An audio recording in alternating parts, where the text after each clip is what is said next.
I would think for the price of a MIG welder and a bandsaw, just to start practicing on it.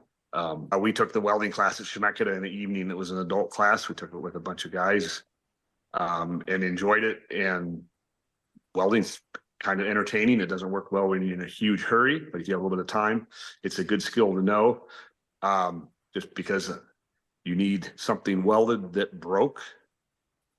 Now you have to take it to a fab shop to have somebody do it. There's a full day, and you got to convince them that you need it right now, where you roll the welder over and fix it. Took you 8 minutes is a huge plus. And it's not, on metalwork, it's not that intimidating. The worst you're going to do is fail. You need to know a successful weld versus an unsuccessful weld, and then try it. You'll get better at it pretty quick.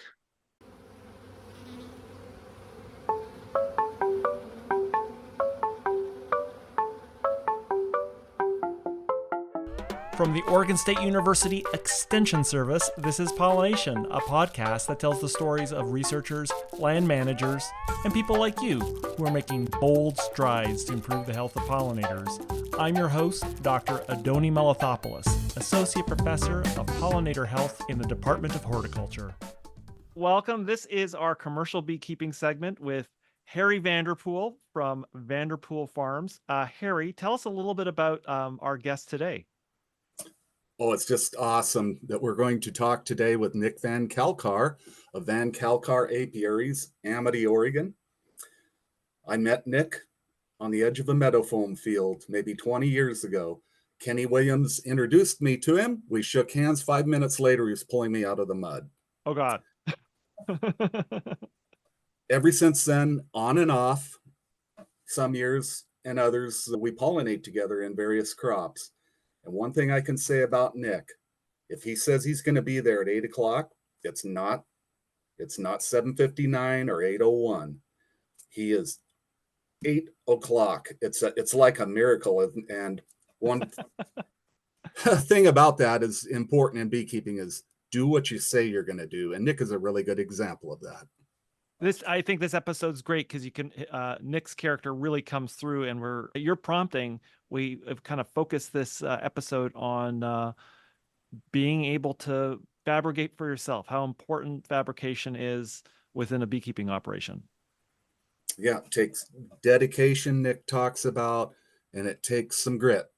And he's put that to the road and done very well in his operation. Well, let's head right into the interview. Let's build some equipment this week on PolliNation.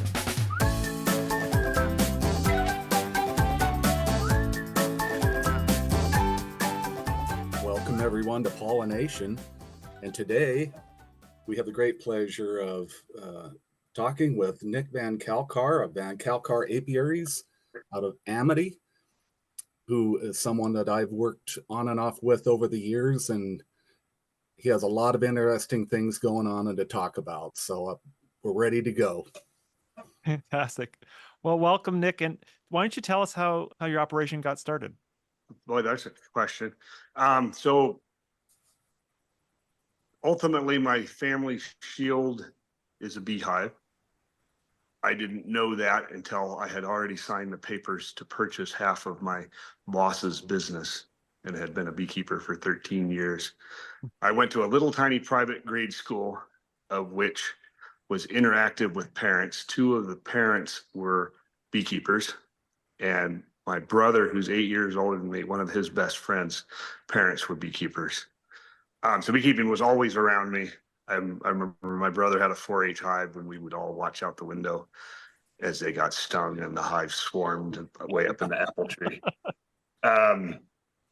And then when I got into high school, my brother and his friends who had been beekeeping were finishing college and disappearing. And I got called from Dave and Rose, "Hey, you interested in beekeeping?" I was 16 years old. And I said, "You bet."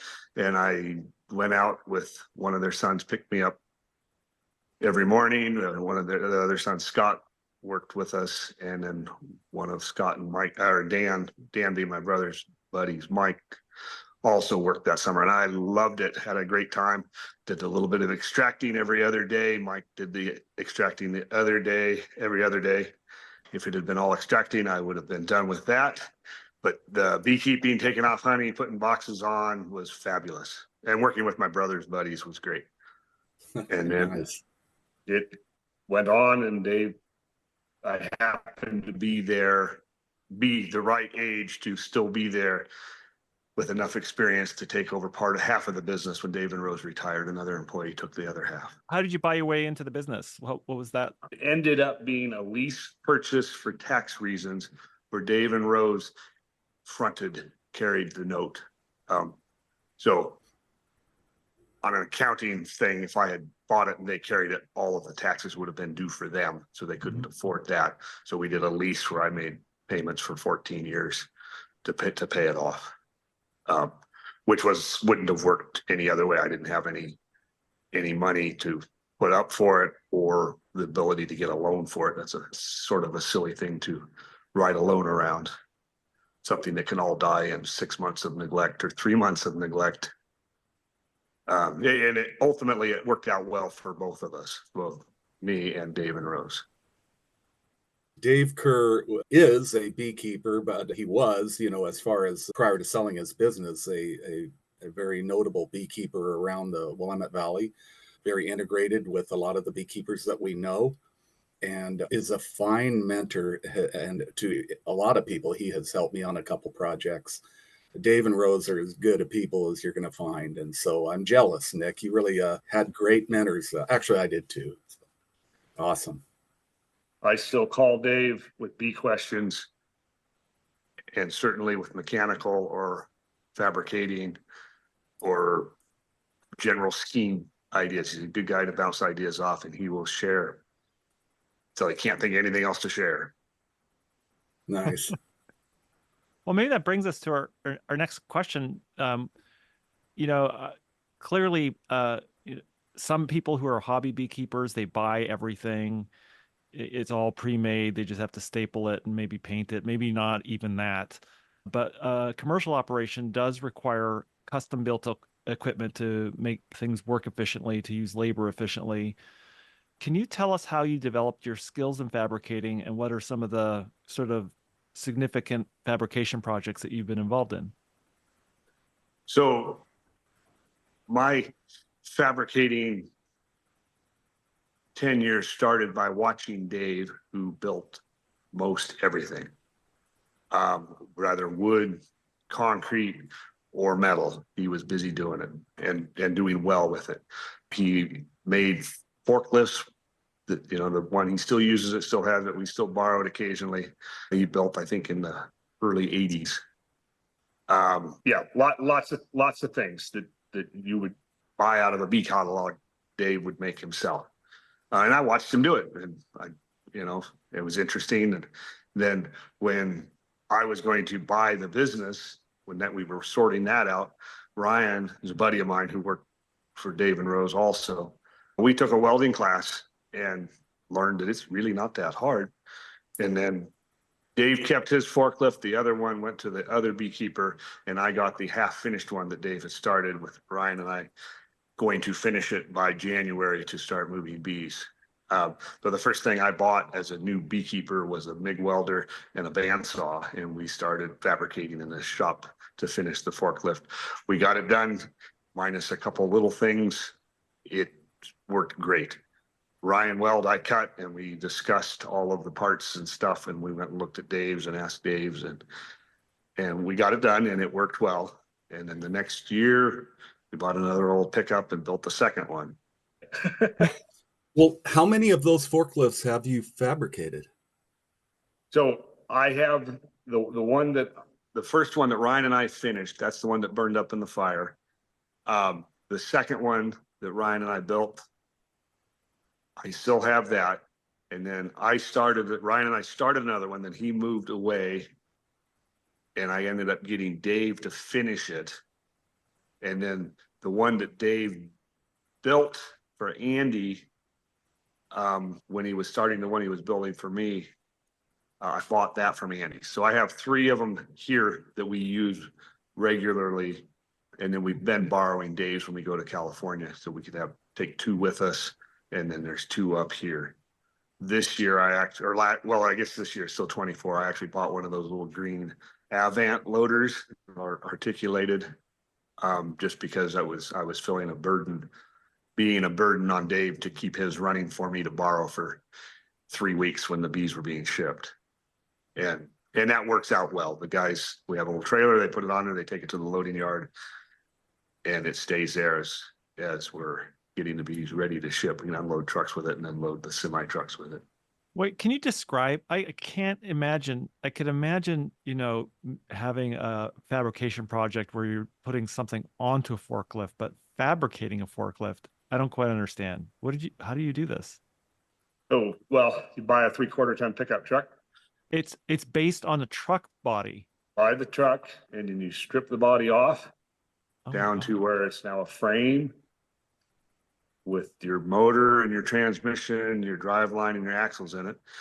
And then you take the rear drive line out and you cut the springs off, and you roll that rear axle forward till you want it, which in this case is 83 inches from the front axle, center to center. And then you make mounting on the bottom of the frame that it bolts to, with a U-bolt that holds it in place. There's no suspension on that end. You leave the front end how it is. And then you cut off the front bumper, cut your frame back, and weld on a new bumper that's the right size. And then on your rear end of the truck, the rear part of the frame, you put in a cross member that will hold the mast, and you have to weld up, fabricate all those brackets that will hold the mast and then hold the tip cylinders. And you get the mast off of an old used forklift at the repair shop that's on its way to the scrapyard. And then you call the hydraulic place and you order a pump and you order a Charlene steering pump and basically mock up what Dave did with his. It works pretty well. One thing we changed is we made an openable hood. So there's a tongue that hooks up to the truck.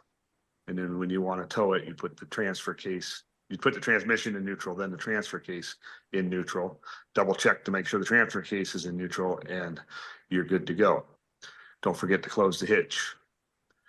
Oh yeah, so the hood. So then we have a little winch that raises and lowers the tongue, and it sits on top of the hood, and then you can open the hood to work on the engine, where the one Dave still had 2 panels you had to take out, and it was one on each side, and it was really hard to get in to do any maintenance on the engine. He was good at it, but I couldn't even get my hands in there or see. Part of that has to do with Dave being a good mechanic, me being a fletchling, turn some screws and hope kind of guy. As an egghead, I don't understand anything you said, so I'm going to let Harry do the follow-up question. Well, I've got to tell you, I built one of these, and it all began when I got to drive one of them that we're talking about here, that Dave made, or that Nick made. And I got off the first time I drove one, it was like, I have absolutely got to have one of these. And during the building process, just bouncing off the question you just asked Nick, how do you do that? I just rang Nick's phone off the wall for like a year or a year and a half, getting good tips and guidance and, things that you wouldn't think about, design objectives, particularly design objectives. And, every machine has its advantages and disadvantages. But for me and Nick and a couple other people I know, I wouldn't have any other forklift than a towable forklift like Nick and I have. And the speed.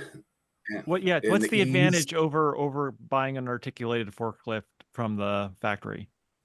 No trailer. I get there, I unhook it, I drive it around, move the truck wherever I want, point the truck out of the yard, hook the forklift up. You do all that with a trailer, you have to trailer in the way. You have to, guys who use the articulated ones or the Bobcats, I'm sure there are fabulous trailer backer uppers. I would improve greatly if I had that situation, but mine is lightning quick. I unhook it, it takes 15 seconds to have it unhooked. It takes about 20 to have it hooked up. That's taking it out of gear and hooking it up. No chains involved other than your tow chains you got to hook up. That's my biggest advantage. The second one is I can drive my forklift backwards because it's an automatic transmission quite rapidly if I need to. So in the almond orchard, I can go zipping down the rows when they're nice and flat. smooth at 30 miles an hour, where the guy on the little articulated one is putting along at 7 and feeling like he's really, really going fast. On the transverse of that, all the beekeepers who have those loaders don't drive their bees down the orchard rows anymore. They all put them around in easier spots. Uh-huh. Okay. So they modified that problem in a different way. So it's very interesting, Nick's answer, because when I was building mine, well, first of all, Nick's got a 350 Chevy in those things. You get on that thing and it's a hot rod. There's just no two ways about it. It's a hot rod. So I built mine to be a hot rod. And the whole time I'm building, I'm thinking speed, man, this thing's gonna be fast. But really what Nick said to begin with is the real speed of it. And that is you pull up and you're unhooked and unloading in a minute. The speed is that it's towable and there's no trailer. And as soon as you get in the yard, you're unloading right now. And same with when you're done, you hook it up and you're driving off in a minute. And that's awesome. And I really will never forget how much help you gave me on that, Nick. It really, really is something I really enjoy. I enjoy the darn thing. Maybe this raises this next question of, if you were to give general advice to a new beekeeper who's looking at having to pick up the skills to do fabrication or outsourcing the work, what would your advice be? Would it be the same as yours? Go take a welding class, find a mentor, or has the stuff that's come off the shelf improved or got worse? What's the advice? Off the shelf stuff, I think is probably all over the board. There's probably lots of good stuff to buy. Good stuff is often expensive. That's a plus minus relationship with expense. Sometimes expensive and working is way better than cheap and not working, or trying to save money and wasting time.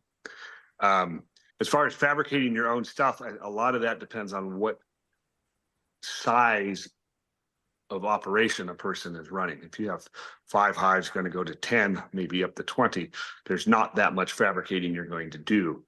If you're starting, you're already at 1,000 hives or 500 hives and wanting to do more, and you're going to be expanding your extracting facility, you're going to be introducing new trucks into your outfit, maybe new trailers and new loaders, perhaps. I would think for the price of a MIG welder and a bandsaw, just to start practicing on it. We took the welding class at Chemeketa in the evening. It was an adult class. We took it with a bunch of guys and enjoyed it. And welding's kind of entertaining. It doesn't work well when you're in a huge hurry, but if you have a little bit of time, it's a good skill to know. Just because you need something welded that broke, now you have to take it to a fab shop to have somebody do it. There's a full day, and you got to convince them that you need it right now, where you roll the welder over and fix it. Took you 8 minutes is a huge plus. And it's not, on metalwork, it's not that intimidating. The worst you're going to do is fail. You need to know a successful weld versus an unsuccessful weld, and then try it. You'll get better at it pretty quick, and you might have some fun doing it as well. Nick, I'm sitting here looking at those tanks behind you in your room there. Who built those? There's 3 of those. I built the middle one. Oh, wow. And the other 2 were ones that Dave had. Those have been in use my entire beekeeping career and earlier. I know Dave added probably 18 inches to the top of them to add capacity in the last few years. To build it, I drew up a little picture and took it to BBC Steel and Canby, and the guy asked a couple questions, and I said, great. And I answered them, and then he sent me a little quote, and I said, great. And then he built it, and I picked it up, and I had to weld the bottom. I had to weld the sides together up one side and weld the bottom on, and then put the nipple on the bottom and plumb it, and then build the stand. Not very hard. But impressive. Very impressive. Yeah, and that I don't remember any of the numbers, but it would probably cost me 20% to have a brand new tank versus buying one similar size that was used that you didn't know what was in it before. Yeah, right. Put food grade honey in, or to put honey in, which is obviously going to be used for food. The final question. I remember when I was in northern Alberta, they had a beekeeping course. that didn't survive, but a number of great beekeepers came through that and they learned queen rearing and in California, they went down to California, they mirrored good commercial queen breeders. They brought the technology back in. They learned fabrication. And I just wonder, when you see new beekeepers coming in, what do you think are their biggest educational challenges? And, what do they need to know to be successful in the next decade? The first point of success, which I've gotten away with several times, beekeeping is an up and down game. You're going to have good years, you're going to have bad years. If you're buying some new bees, you're going to have a good year to start with, followed by a lesser year, as your second winter with older queens is going to be way different. The biggest thing is, don't get yourself over your head financially. Don't get strung out with loans. I built one of these barns. I built with credit cards. I got a $20,000 convenient check on this one, a $50,000 convenient check on that one, and ultimately it was enough to buy the materials to build the barn. Well, now you had 9 months to pay it off before those interest rates changed, and I ended up getting a USDA loan. I was still a new farmer at that point, so I got away with getting the loan to cover that. Otherwise, I was headed for a sinking ship quickly, trying to pay those back. And since then, I've really only borrowed to buy new equipment. So you're getting an equipment loan on it. I have a a line of credit that I've used a couple times to get out just at the end of the year till you start getting your California check in. But when the beekeeping turns south on you, you can't have a big lineup of bills to pay. It'll eat you up quick. And you lost a whole bunch of bees and you have to rebuild them. Well, now you're looking at a little different financial situation where the money coming in is going to all get poured right back into those bees. There's not much to take out of it to pay yourself with. You have to be wise of the help you're using to keep that within the bounds of affordability. And if you borrowed a bunch of money and your bees went south and now you're running at 75% of what you had figured, those numbers aren't going to add up. And my experience is that happens every few years. Something doesn't go right. Something gets overlooked, or Mother Nature turns the corner on you and you didn't recognize it in time. Definitely a roller coaster. Yeah. Definitely. Yep. Harry and I were talking earlier about the importance, and maybe this came up in your experience of just having a mentor and being able to have somebody point, the education that you need is somebody who's run this business before, and to know the 5-year cycles and, to get a sense of how this runs before you really commit. Yeah. So I kept bees with Dave and Rose in the summer, all through high school and college. I dropped out once, kept bees for the spring. And then after that, I worked for them for 4.5 years before they retired, working all season. That was invaluable, and their wisdom and experience was invaluable. Being a commercial beekeeper, I would be pretty reluctant to hire somebody whose goal was to run their own bee business. You get real quick into a non-compete clause. Yes, you can come work for me and I'll teach you beekeeping, but when you leave, you're not going to beekeep here. Right. Because I'm going to teach you where the spots are, what to do to have those there, who the farmers are. You're going to have their contacts, and then you're going to get started. And next thing you know, we're going to be bumping heads about who's putting bees where, and we're going to overpopulate an area with beehives, both causing problems for pollination and honey production. But where it's a succession planning kind of situation, that can work really well. Boy, that's one of the things about bee management and bee success is it is 100% of your energy to it when it needs to be there. It isn't 8 to 5. It isn't 8 to 4.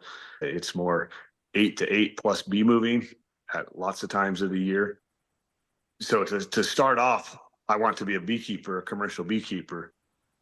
There's a big step there that goes from enjoying the bees to getting these things done on time at a level that's big enough to provide extra beyond what the bees need. And it's a certain person who gets away with it, and it's a lot of other people won't do as well. You could probably draw that up into the success based on the number of hives they're running is proportional to that ambition and fortitude that the person doing it in charge provides. Employee does not provide that very often. They want to go home. If you overwork them, the work gets loud. I won't say lousy, the less effective. The work gets less effective. And I find 8 hours is a good number for the employees to do. If you start adding more to that, those critical hours where they're making decisions in a beehive, that decision won't be as important, and you'll get less. Your results will be less. Well, thanks for that, Nick. Harry, do you have any last questions you want to ask, Nick? Well, I'm sure, Nick, that we see that in ourselves too. I know, you go down to California and you're paying for a motel room and meals and the people you bring with you, and at the end of the day, you just get really tired and you start cutting corners. And so I totally agree with you. It's like there is a limit to how far you can stretch yourself, but to achieve the level that you have, it definitely is, like you said, is definitely admirable fortitude displayed there for people to see. It's always been very, very inspirational to me. That's for sure. We didn't bring up your pickup beds that you make.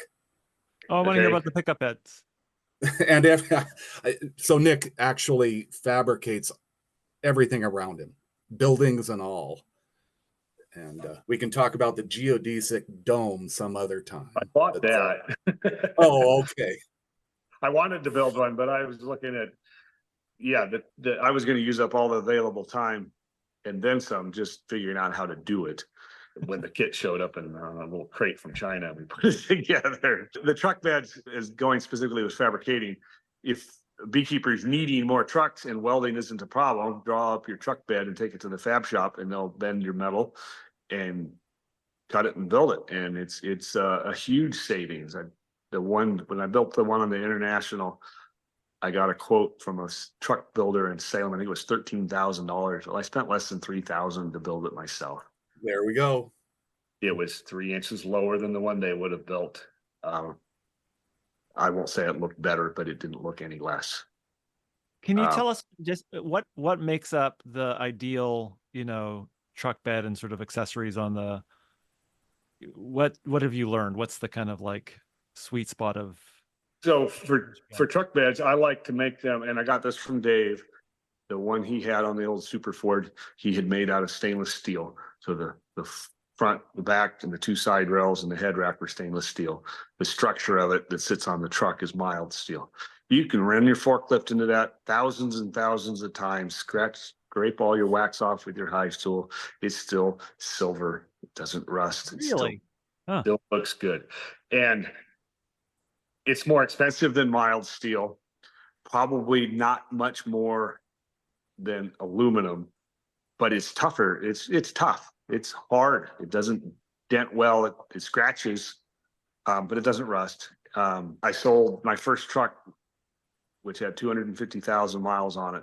If I would have taken the time to wash the bed with the little scrubber, it would have looked notably similar to the one on the new truck that had 10,000 miles. Just looks good. And that's me. When I'm loading with the forklift, I drive my mast up till it touches the truck. So I'm constantly hitting it with the forklift. Not hard, but and the stainless holds up well.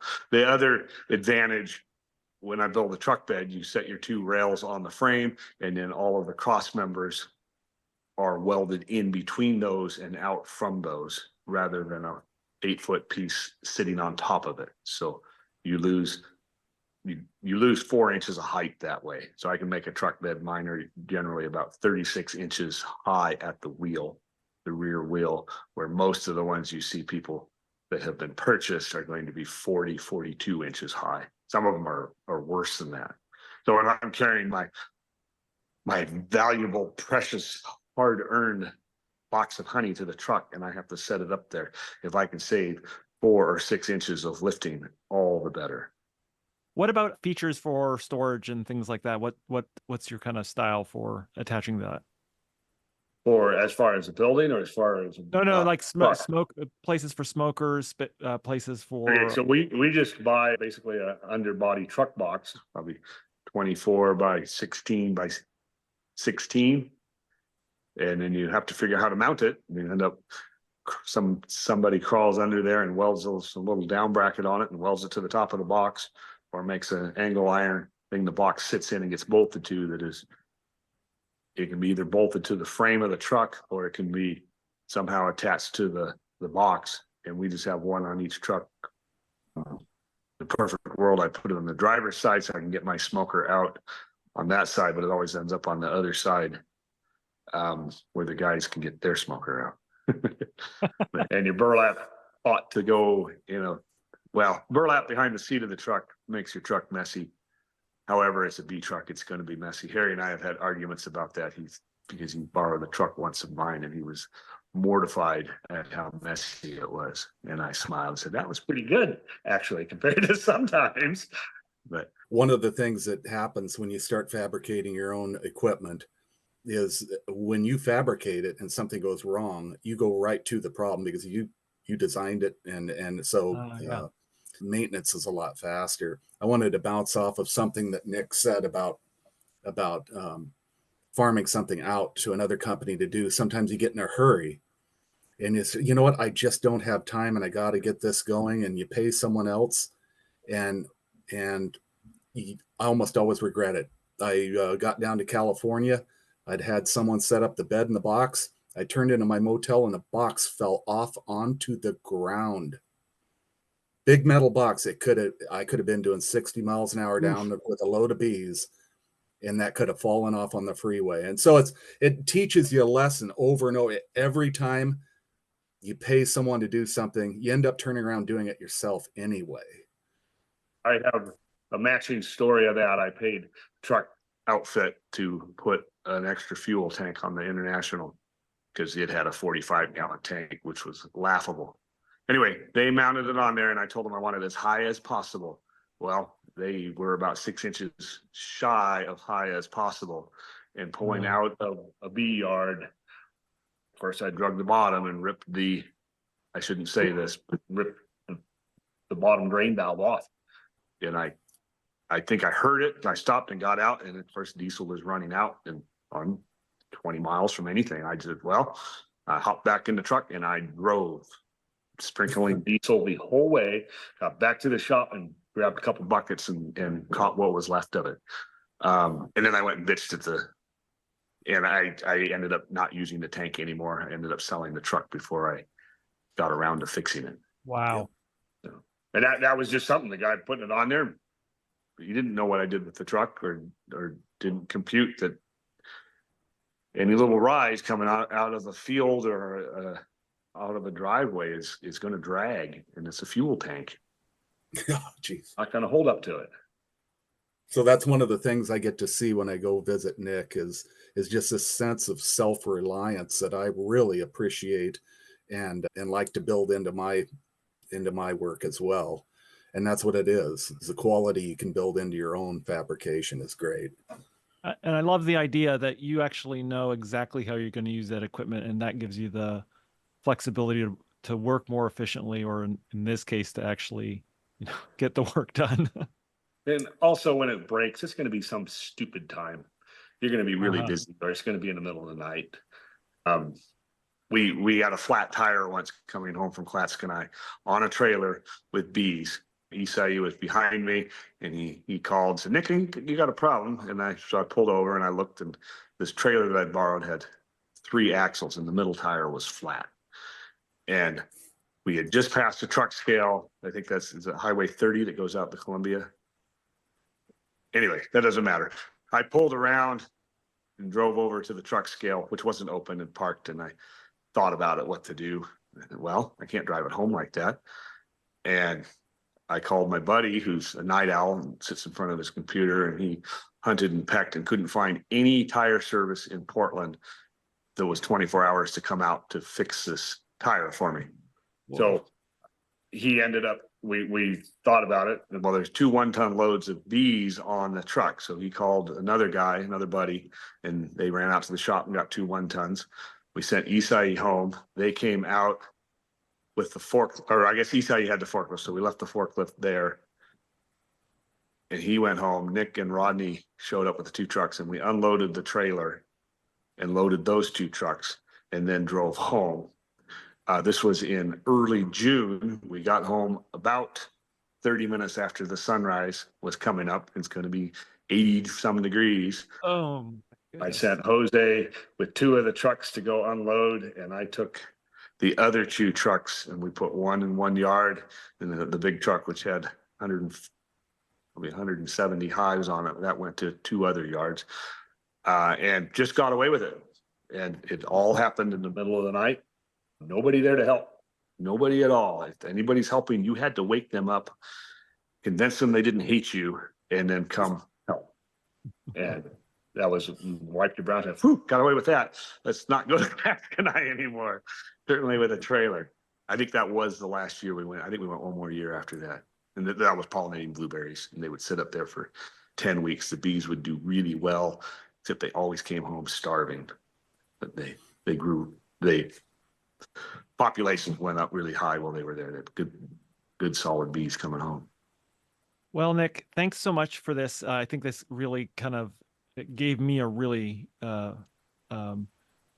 great sense of the need for somebody who's going to be running a commercial operation to build these capacities in their operation and know that build equipment that is specific for what they need. Because clearly, when you're carrying bees and you're working late at night, working long hours, having something fail on you can really have incredible consequences. Yeah, get you in trouble. Bees need to be off the truck by sunrise or soon after. A lot of those skills that you learned trying to build something come in handy at unknown times. Oh, I can do that now. And that happens all the time. Yeah, so you're not just building equipment, I guess you're building a beekeeper at the same time. Thinking about something else while doing it. Well, thanks for taking the time to talk with us today. You bet. It was entertaining. Thank you. Try to find some time to rest, Nick. I know the off season is already 3/8 done. Yes. Yep. Thank you so much for listening. Show notes with links from each episode are available at the website pollinationpodcast.oregonstate.edu. I also love hearing from you, and there's a form at the website where you can pop in and say hello and give me feedback. If you want to support the show, remember to leave a rating on iTunes, Spotify, or whatever podcast mothership you use. And finally, if you have the means and you want to help support my lab's effort to document bee biodiversity in Oregon, visit OregonBeeAtlas.org and follow down to the donate button where you can make a tax-deductible donation to the Jerry and Judith Paul Native Pollinator Endowment. Every little bit helps. See you next episode.